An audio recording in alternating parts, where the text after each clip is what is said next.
is Maya and I have a really cute cat named Lucy. But today, I'm not going to talk about that. I'm going to show you how to assemble this Galaxy hooded litter tray. So the first thing you need to do is open the box.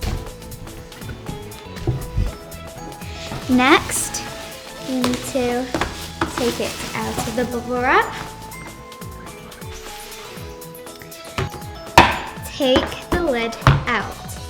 So when you take it out, you'll see this black thing here. This is a filter.